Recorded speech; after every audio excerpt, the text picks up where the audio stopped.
The top 10 biggest cities that should not exist. The majority of large civilizations are situated close to bodies of water such as the ocean, a natural harbor, a significant river, a lake, etc.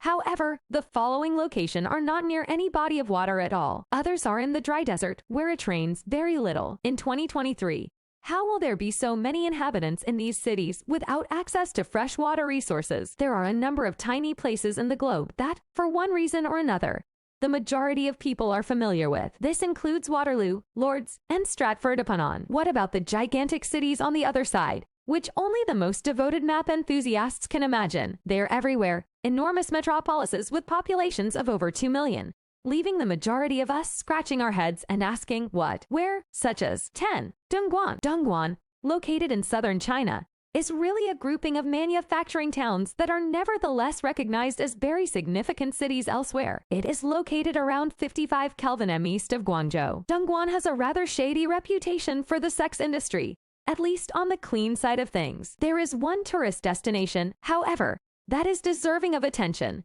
the Opium War Museum, which depicts the story of the conflicts that essentially started the world's drug trade. 9. Ningbo. East China's Ningbo is home to a sizable port and an important industrial center. It is located south of Hangzhou Bay from Shanghai, within the city's undeniably enormous administrative territory. 7.6 million people reside.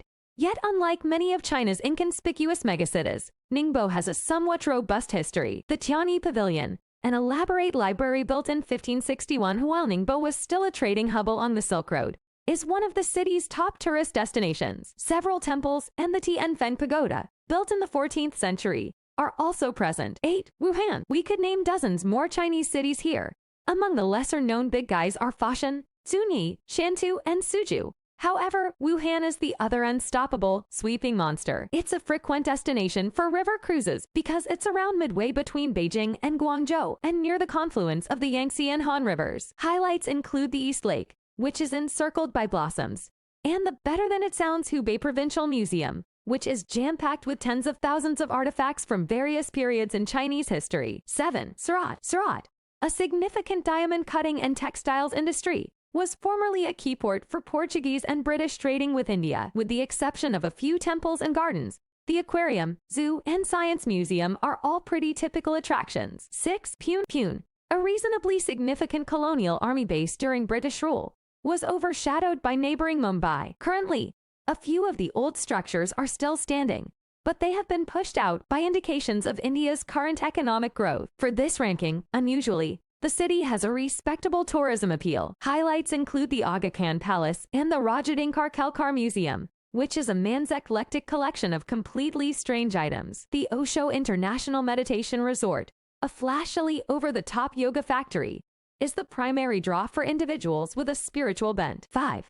Belo Horizonte. Football enthusiasts may be familiar with Belo Horizonte as the location of Germany's 7-1 demolition of Brazil in the 2014 World Cup semi-final. It is a 20th-century planned metropolis and the 6th largest in Brazil. There aren't many attractions for tourists, although there are a couple of good museums, one dedicated to natural sciences and another to arts and crafts, as well as several impressive works of modern architecture. 4. Kano. The capital of the unrest-ridden north of Nigeria is located in the country's second-largest metropolis. Though the dipits are interesting to see, it would be theatrical to assume that the city attracts many tourists. They date back more than 500 years, and finding a guide to show you around them shouldn't be too difficult. 3. Ekurhuleni. Ekurhuleni, home to Johannesburg's Oliver Tambo International Airport, is not a name that many people are familiar with, yet many people have visited. It is located in the eastern part of South Africa's Gauteng province and is more of a conurbation than a city because it is made up of a number of very anonymous towns and townships. Despite having 3.2 million residents, there are incredibly few tourist attractions in the area. To put it simply, we searched through 2 guidebooks and came up empty-handed. Nothing could be found in the Do section, not even on Wikitravel.org, which often lists any old church or temple. In spite of that, it's a great airport, and Charlize Theron was born there. 2. Mashhad. For Shiite Muslims, Mashhad, in northeastern Iran, is a significant site of pilgrimage. Millions of people visit Imam Reza's tomb there each year. In spite of the fact that there isn't much to entice non-Muslim tourists aside from a line of fairly gorgeous parks and a convenient location between 2 mountain ranges, It is surprisingly well suited for tourism. The Iranian city of Mashhad is known for having produced a large number of poets and writers, and the city's cultural influences are acknowledged by a number of somewhat bizarre monuments and statues. 1. Medan. The biggest city in Indonesia outside of Java is Medan, which is located close to the northern tip of Sumatra. It is typically only utilized as a transit hub for tourists, and that is being kind. A few lovely specimens of colonial Dutch architecture may be seen nearby, along with a few water parks. And the Vihara Mahamaitraya Temple is reputed to be the largest Buddhist temple in Southeast Asia. However, other than that, it's a challenging, gritty city more renowned for its obscene amounts of caked-on grime and open sewers. We have now finished listing the top 10 massive cities that should not exist. I hope reading about the size and growth of these amazing metropolises was intriguing. Future prospects for these towns are bright, and we anticipate learning more about their future successes. Value your attention and curiosity. Keep learning new things while you can. Until then.